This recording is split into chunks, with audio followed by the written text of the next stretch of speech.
welcome to the second hour of the show. I do have Michael Rattray in the Radio Urn house. Hello. Hello. How are you? I'm no bad. It's nice to see you. It's lovely to see you, Megan. Always. Thank you so very much for being my first guest, Michael. Doing a little acoustic session. It is so very exciting. Wonderful to have you here today. You too. I hope we don't laugh all the time, Meg, because that's what happened the last time. So what have you been up to?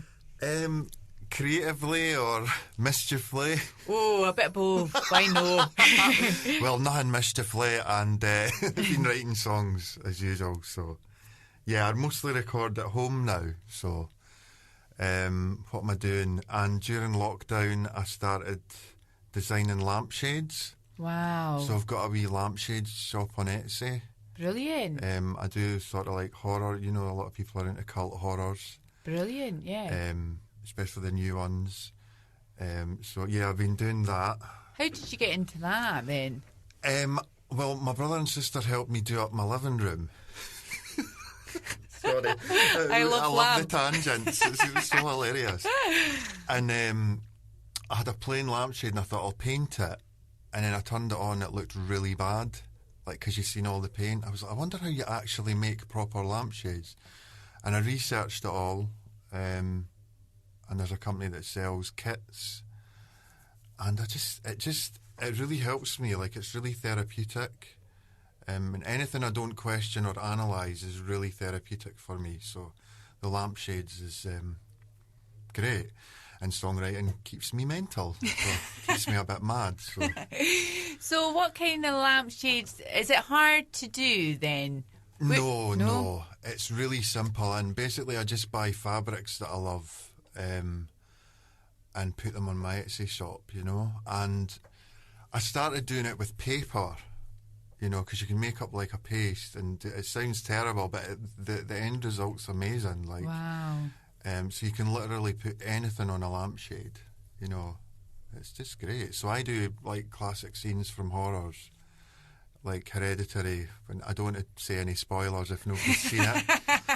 And Midsummer as well. That's a really popular one.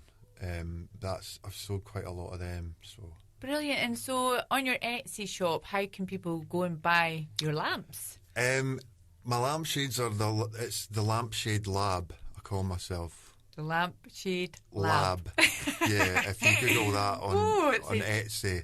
So brilliant. Okay. But I do like normal ones. There was the most amazing thing happened. A woman got in touch with me from Australia who'd seen my Instagram. She was like, "Oh, I really want like a Scottish stag, you know, a Highland stag from Scotland." You know, it's amazing what people want. You know, boutique. Custom, what's the word? The lampshade. Bespoke. That's it. Bespoke, yeah. So one of my lampshades is sitting in Australia in a woman's bedroom, which is so lovely. That's and there was amazing. a guy from New York bought one of the horror ones, the Babadook horror, for his daughter who loves the film. So wow, so you're doing well in the lampshade business. Yeah, but I put my prices up a wee bit and I've not had any orders in a month. Oh so. Dear, you're going to have to put them back down then, Mike. Much cheapness. Yeah, much cheapness. But the thing is, it takes time. You've got to also put in your materials and... Postage is the Postage, big thing. Yeah. Especially if you're posting to... Where was it? Australia? Yeah, New York and stuff. In New York, so, yeah. Aye. Wow. And I keep doing music just at home now, because the sound you can get at home, just with a computer and a couple of mics, it's amazing, you know. And you get people who like get obsessed with it. I know my equipment's better than yours, but for me, it's always about the songwriting. 100%, yeah. You know, and if the gear that you have, you know, can help you realise what the vision you've got in your head of the music, then that's all you need. That's my philosophy anyway. I think that's a great philosophy, because a Cheers, lot of Megan. people You're very welcome. A lot of people have that ability, don't they, just to record in their bedrooms and that. And that's a beautiful thing. You don't have to spend thousands and thousands of pounds. No. But you can get an amazing mic for what, £100? A couple of hundred? Even like 50 quid. Really? Mic, yeah. Wow. But if you think about it, it's weird because the Beatles recordings, right? Nobody's like, oh, that sounds a lot quieter and less well mixed than the new song. It's the song that 100%, matters. yeah. But I can get a better, clearer sound than, say, the Beatles Want to Hold Your Hand. I'm not saying I write as good songs as that, but you know, technically, you know, wow. it's amazing. So it's just the getting famous bit and making a living out of it that I struggle with. But the thing is, you don't keep so well. No. You know, it's been quite an effort for you to come in to do a session with me today. Can you tell our listeners a little bit about what you suffer with? Yeah, well, I suffer with my mental health. That was quite bad for a long time. But I was taken off a medication really quickly 13 years ago. And then they stupidly reinstated it, and it just caused my nervous system to go haywire, basically. And I still live with those symptoms. Gosh. And the annoying thing is I look fine and I sound fine. And it never ceases to shock me how ill you can feel, you know, but look okay. But it's taught me a lot. It's taught me a lot to not care what people think, and if they judge you. And like, I take my wee dog out on my scooter because that keeps my symptoms down. And I basically could not have a wee dog if I didn't have my scooter because I would be so ill from having to walk. Wow. You know, but if I'm having a better day, I can walk a wee bit. So I think that confuses people, and they'll look at me and think, "Oh, he's totally at it. Oh my God!" But I'm now at the stage where I just don't care. Because my scooter helps me so much. I can go anywhere with it and do anything, you know. But depending on how you're feeling, and if I'm low or that, and you go out, you think, oh, those people are judging me. Well, that's the thing with mental health, isn't it? I suffer from anxiety myself, and you've constantly got that battle with one's mind. And because it's not an illness that people see... Yeah. They don't really, unless they've actually gone through it themselves. I think also with what's happened with the pandemic and COVID-19 and the fact that wasn't a normal way of living, and you kind of were trapped in this not normal way of life, and everything had kind of stopped, and you were told that you weren't even allowed to kind of go out on a walk or that, or even with when you were going out on walks, you couldn't go near people. Well, yeah, you couldn't go near people, you couldn't do anything, let's be honest. And I think sometimes in that situation, you know, Pandora's box opens and you have to face a few demons. Absolutely. You know, it's really you have weird to because battle them. Yeah, I found the pandemic was horrific, but having to isolate I found really easy. And like, I don't want to sound like I'm moaning or being a victim, but when you live with a chronic condition, you're constantly, every day, every hour, you go through this disappointment of not being able to do what you want. Like, and I found myself, like, people were like, oh, I'm so down, I can't do what I want. And I'm like, oh my God, that's been my life for 13 years. You know? Or I can't do what I want like I used to. Like, I can't just go to a concert now without preparation, meditation, bring my nervous system right down, or, you know, I get muscle pain, my head pulses, and you can't see any of that, you know. So if somebody says to me, you look fine, it's like, well, yeah, I can't see your nervous system either. Exactly. Or I can't see your headache or muscle pain, you know? Yeah. But yeah, having to isolate, I was like, wow, I'm kind of used to this anyway, you know, because I live on my own and I'm used to not being able to do what I really want to do, you know. So I cope with it really well compared to people who are well. But you know, I think for you, because you've got that, every day is kind of a battle. So when you have a good day, it's like fantastic, and then, you know, the next day might not, or you might have a good morning and then by the afternoon it might not be so good. And the thing is, we live very much so in a society which is so quick to judge. And I think... Yeah, absolutely. Don't judge somebody until you've walked a day in their shoes. You know, I think there's a lot to learn about that. Anyway... Yeah. Can I just say quickly, I think it's kind of human nature as well, because I went for this, when I first got really ill, I went for this hyperbaric oxygen thing at Scone Airport. Uh-huh. And you get put in this little tank cabin with other people, and you get pure oxygen.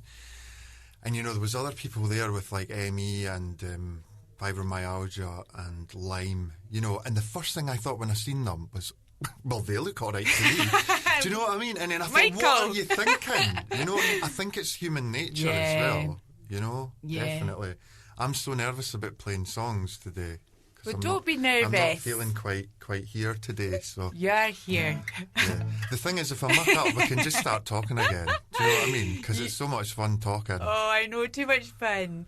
What is the first song you would like to play for us all today, Michael? This song's called Petticoat Government, and it's a song I wrote about, like, the power that women have over men, kind of.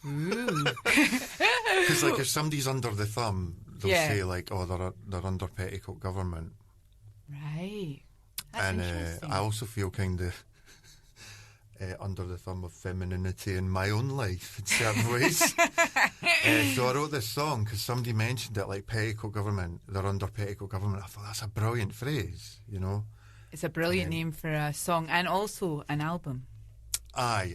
I recorded that album when I was working in a nursing home as a cleaner. I paid for it. It's funny when you're unwell and that and you can't work anymore, it's like you should have a t-shirt that says I paid tax for 20 years, you know. But yeah, great memories of that album, recorded in Seagate in Dundee. So just check my guitars and chin. Right, I'll shut up. Okay, here we go.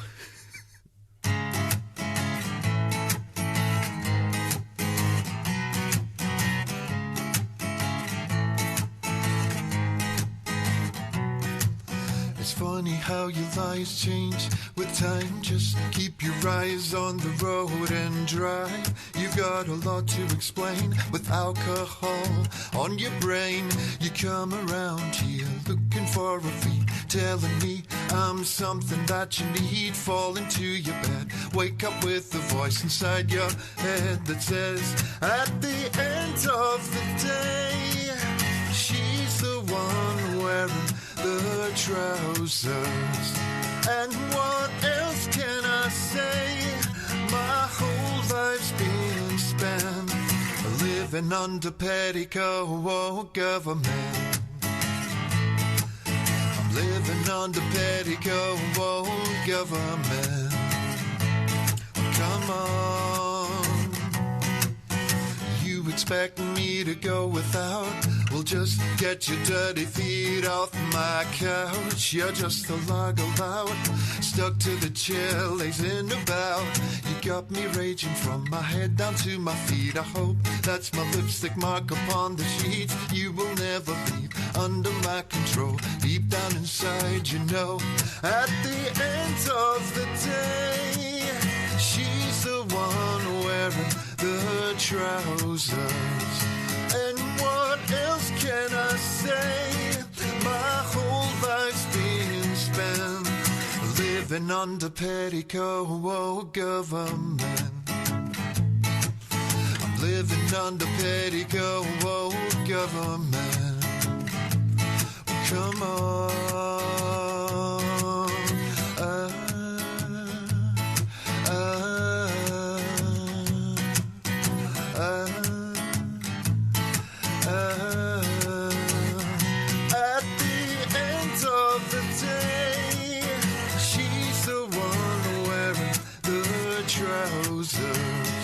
And what else can I say? My whole life's been spent living under petticoat government. I'm living under petticoat government. Living under petticoat government.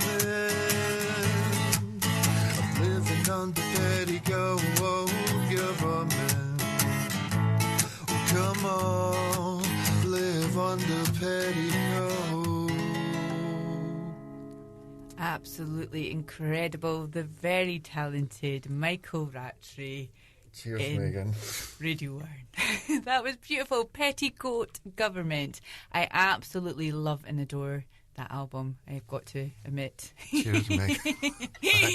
Oh, it's so nice to have you here. Thank you so very much. I know, it's really nice to see you, because we done one at Pitlochry, didn't we, a few years back? Yeah, that was a long time ago, a good few years ago, and that was absolutely fantastic. I think we just sat and chatted for ages and just bashed out quite a few tunes, didn't you, Michael? It's the tangents we go on, Megan. I just love them. Hilarious. So, have you seen much of anyone else? Have you caught up with Robin Evans? We were chatting about that earlier. Robin Evans is a good friend of ours. Yeah. He runs Teapot Studios up on yonder hill just near Dunning. He does a lot of work, doesn't he, with quite a few amazing artists, yourself included. Yeah, I'm Doss. No, I'm joking. No, I'm totally kidding. He's worked with Dodgy as well, Manic Street Preachers, Robin. Yeah, he's got an amazing story. Actually, I need to get him on the show as well. I've been trying to get Mo Evans to come in for a wee session. Yeah. But I don't know where Mo is these days. I think he's travelling. Down south. Yeah, the good thing about Robin as well is he's such a lovely guy. Like, when we done that album with him, it was amazing because we got snowed in. Wow. And it was just me and Robin because I was tracking all the guitars and vocals, and I just really got to know him, and he's such a lovely soul, you know. Oh, he's got a massive heart, and it is beautiful. He's got a kind of lodge yurt now up there. It's very bohemian. Yeah, he's been building a retreat centre as well. That's right. It's a perfect place for it to go and chill out and create music, basically. That's what happens. Yeah. Totally. And party. Yeah. Oh dear. Didn't party that much now. Oh, do you not? No, I don't even drink now because I wake up feeling hungover every day. So the last thing you want to do is No, it's not worth it, is it? I shall recover though, Megan. I shall. Oh, of course you shall. Yep. There's loads of alternative therapies. We were chatting about that. The frog one, yeah. The frog one. I'm quite intrigued. Now tell us a little bit about that. Oh my God, I can't believe you're asking me about this. Yes, because I'm intrigued. I love frogs, although I'm not too sure about putting... Is it a dead frog on your... No, it's the secretion from the frog's skin. The Amazonian tribes do it before they go out hunting to give them clarity and... to heal illnesses, but I'm terrified to do it. But do you want? I can come and do it with you if you want. So we could sit with a bucket and purge and laugh at each other purging and feeling ill because you feel really ill to begin with. Yeah. But they put it on your skin, they make a wee burn, and then it goes into your lymph nodes, and it's supposed to clear out loads of toxins. And I'll try anything though, Meg. Like I would have a bath and pig jobbies if somebody said, you know.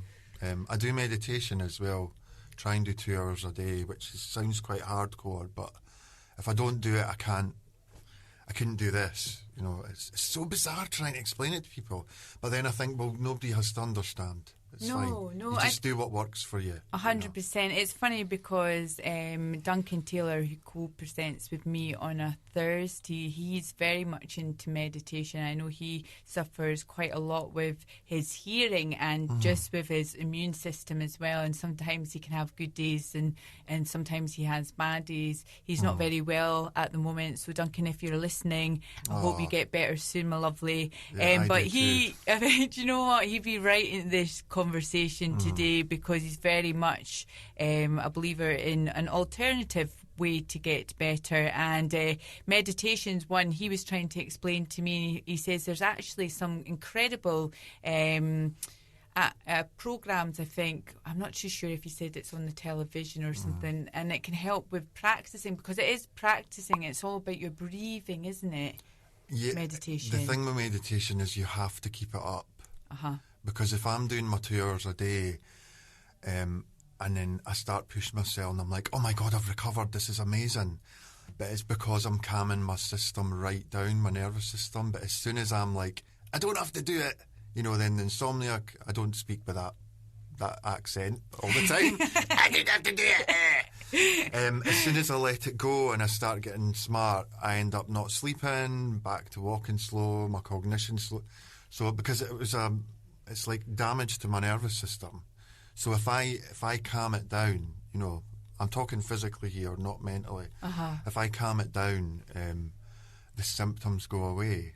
Wow. You know, that's they incredible. don't go away, but they lessen. Yeah. Where I can do more. And if I stop doing it, I get to the point where I'm in my bed and I can't get out of it. So difficult one, isn't it? But meditation, it's incredible. It really is. And you it's not about clearing your mind. It's about watching your mind, watching the breath, and training yourself to focus on your breath, because your mind wanders. You know, when you start thinking, oh, I wonder where I put my keys and that. You know, and then you're like, oh, I'm meditating, back to the breath. And then do you find your keys? Sometimes, Megan. There was one day I was really proud of myself because I put the key in the door and I went to leave, and I burst my key in half and left the other key in my lock, and I had to get a locksmith. So days like that, I'm proud of myself, Ken. Yeah, 100%. I think I'm quite the same as well. I'll tell you what, as soon as you were talking about your key bursting in the door, you're never going to believe what happened to me last night. Well, I forgot. I probably will.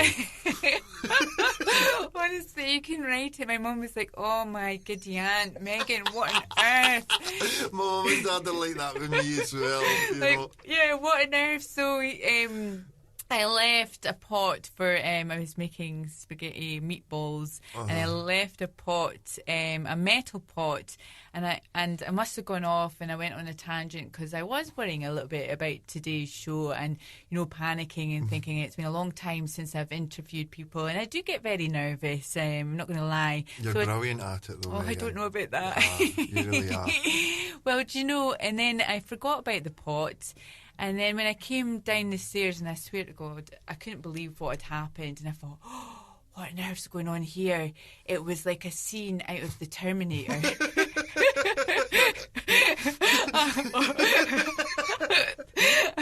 I'm not going to lie. I thought, oh no. I was like, what's happened? And then I thought, oh, Megan, you forgot to put the water into the pot, and now the Terminator's coming out of your cooking. Had the pot melted like the guy in the second one? The metal pot had completely melted. Do you know? And then that's all I could think of. That scene from the Terminator when the baddie, you know, in the metal liquid. Oh, help my Bob. What, had it melted on the ring? On the actual on the hot cooker glass, and then I thought, oh dearie me, okay, I'm still going to just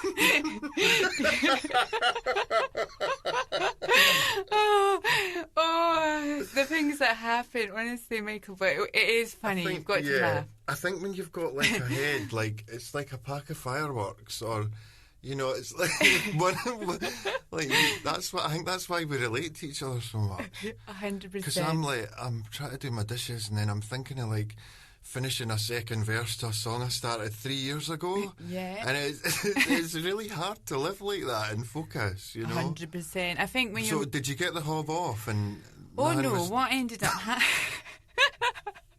No, the Terminator destroyed the hob. and then you metamorphosised into your kitchen. You're like, oh my God, it's a policeman.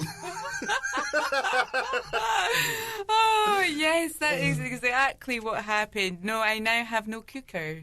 It's completely destroyed my glass on my cooker. And then I thought to myself, well, that was funny. You know, it was a good laugh. My mum thought, my goody aunt. You could have burnt the house down. But moving swiftly on. Oh, dearie me, brilliant. Absolutely brilliant. I love having you in, Michael. I know, me too. I love coming in. That's so funny. What song would you like to play for us all next? I'm gonna try Vincent now. I'm really nervous about this.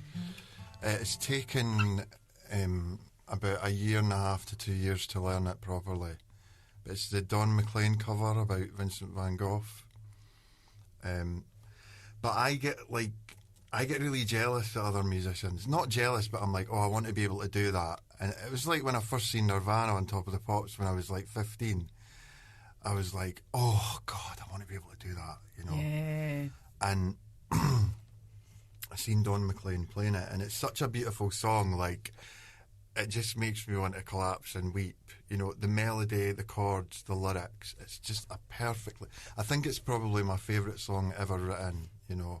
It is a beautiful song. I love Don McLean, and I was hearing a little bit of your version earlier, and it's absolutely beautiful. And I think you are going to be marvellous at playing this song. I think I might stop halfway through. Well, don't worry. I've forgotten it. Don't worry. The scary thing is it's a song that people really love as well, you know, and you're like... And I've been like that with the 80s album because, you know, you're like, oh, people my age grew up with these songs as well, and you don't want to... You know, because like there's a cover of Like a Virgin out just now, and it's awful. Like for the holiday, the P&O Ferries or something. Oh, I shouldn't be mentioning brands. Right, I need to get into Don McLean zone. Go for it. Okay. Starry, starry night. Paint your palette blue and grey. Look out on a summer's day with eyes that know the darkness in my soul. Shadows on the hills. Sketch the trees and the daffodils. Catch the breeze and the winter chills in colours on the snowy linen land. Now I understand what you tried to say to me, and how you suffered for your sanity, and how you tried to set them free. They would not listen, they did not know how. Perhaps they'll listen now. Starry, starry night. Flaming flowers that brightly blaze. Swirling clouds in violet haze reflect in Vincent's eyes of china blue. Colors changing hue. Morning fields of amber grain. Weathered faces lined in pain are soothed beneath the artist's loving hand. Now I understand what you tried to say to me, and how you suffered for your sanity, and how you tried to set them free. They would not listen, they did not know how. Perhaps they'll listen now, for they could not love you. Still your love was true. And when no hope was left inside, on that starry, starry night, you took your life as lovers often do. But I could have told you, Vincent, this world was never meant for one as beautiful as you. Starry, starry night. Portraits hung in empty halls. Frameless heads on nameless walls, with eyes that watch the world and can't forget, like the strangers that you've met. The ragged men in ragged clothes, a silver thorn, a bloody rose, lie crushed and broken on the virgin snow. Now I think I know what you tried to say to me, and how you suffered for your sanity, and how you tried to set them free. They would not listen, they're not listening still. Perhaps they never will.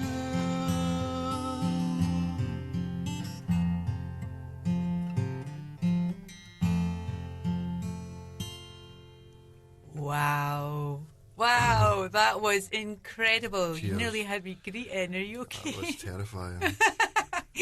No, that was amazing. What an amazing cover of Don McLean's Starry, Starry Night, Vincent van Gogh. It's just an amazing song, really. It's a beautiful I hope song. I do it justice. Oh, Justice, that was phenomenal. Well done, Mike. Well done. Need to lie down now. Pretty emotional on that. Oh, do you know what I'll do? I'll play a song just now, just to give you a wee break and get you some water as well, and then we'll have Some a little vodka. more. No, I'm joking. Some absinthe, like Vincent. Like Vincent, H2O, no. Your music, your station. This is Radio Earn. David Bowie with China Girl on Radio Earn.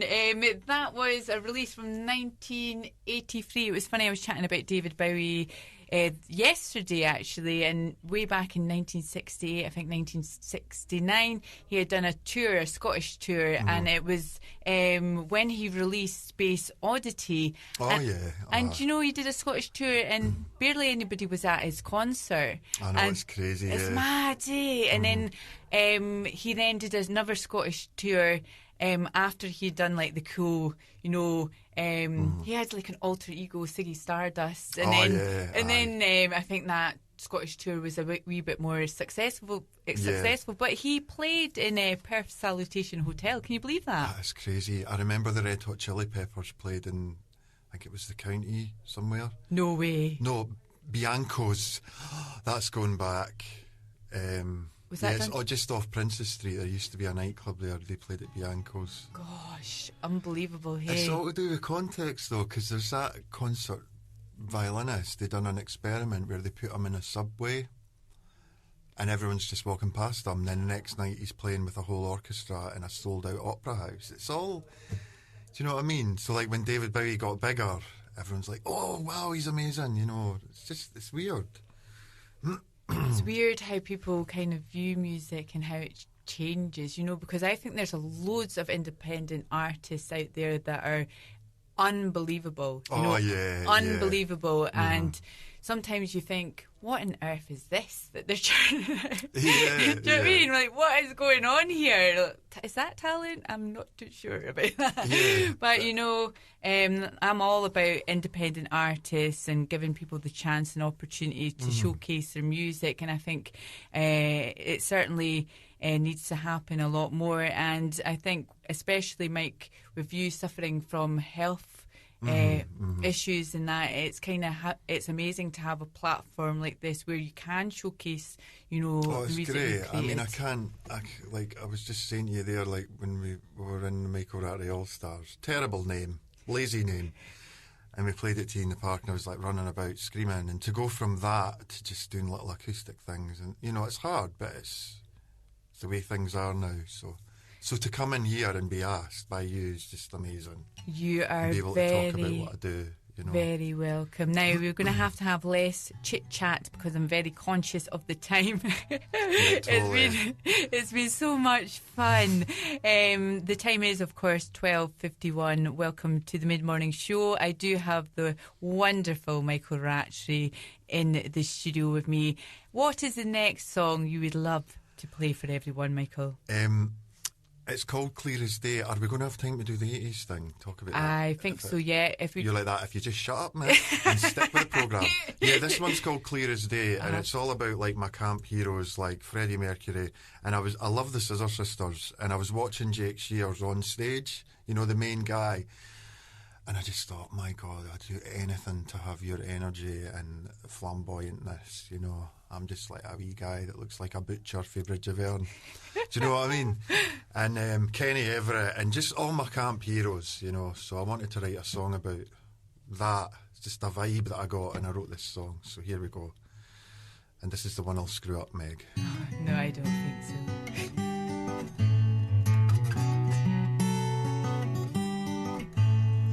Your star shines like no other, exuberant and multicolored. You are a screaming banshee. You glitter just like a Christmas tree. It's clear as day.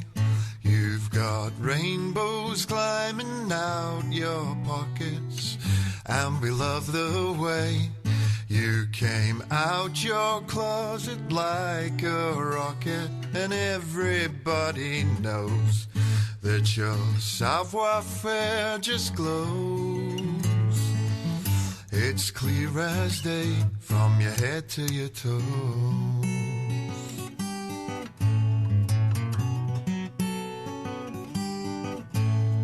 Exuberant and slightly debauched, you prefer it when you're being watched.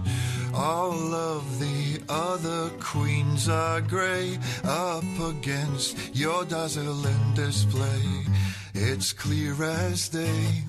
You've got rainbows climbing out your pockets, and we love the way you came out the closet like a rocket. And everybody knows that your savoir-faire just glows. It's clear as day from your head to your toes.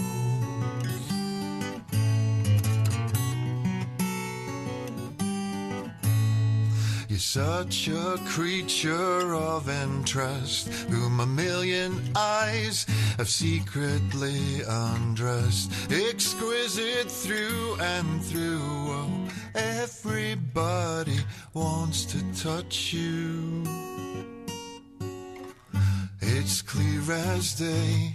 You've got rainbows climbing out your pockets, and we love the way you came out the closet like a rocket. And everybody knows that your savoir-faire just glows. It's clear as day from your head to your toes.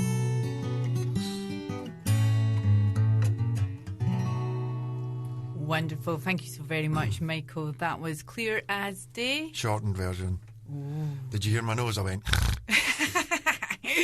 Right, we're very tight for time now. We've got about 5 minutes left of the show. I would just like to say a massive thank you to Michael Rattray for joining. Thanks for asking me, Meg. Thank you. You are very, very welcome. Now, I'm going to leave you guys with an 80s number. Yeah. Tell us a little quick. Okay, quickly. This song's called Rush Hour, which I loved when I was a wee boy. And I've done a country version of it, and I tweeted it to Jane Weedlin that released the song. Wow.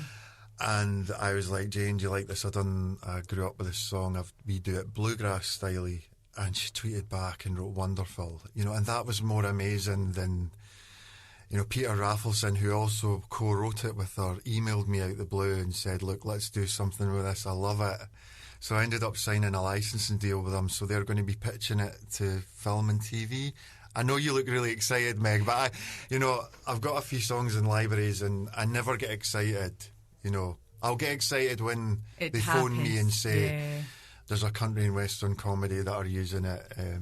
Here's $100,000 or whatever. Yeah, I know. So there, if you're listening, come on. But no, sort it out. To get that guy, like Jane sent me this, to get an email out the blue, let's do something with this and signing a deal. So I'm really chuffed. Unbelievable. And when you hear this, you will understand why it is rush hour. Thank you so much for having me. You're very welcome. Thank you so very much, Michael. Enjoy. It's beautiful.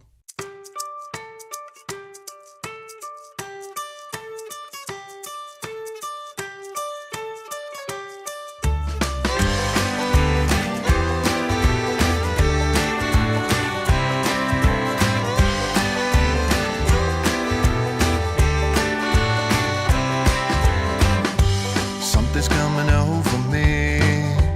I'm so dizzy I can't see. I can't make out the forest for the trees. My heart is beating faster now, As the traffic's slowing down, suddenly I'm all alone with you. And it's so good, baby, when you're at the wheel. I can't believe the way I feel. It's such a rush just being with you. We're driving in the rush hour. Oh, you send me. You take me to the rush hour. Oh, you send me. You got me in the rush hour. Feel it getting hot in here. Feel me getting close to you, dear. Slow motion, moving you, moving me. And now your lips are touching mine. And in your eyes that sudden shine. Honey, I know just where you're taking me. And it's so good, baby, when you're at the wheel. I can't believe the way I feel. It's such a rush just being with you. We're driving in the rush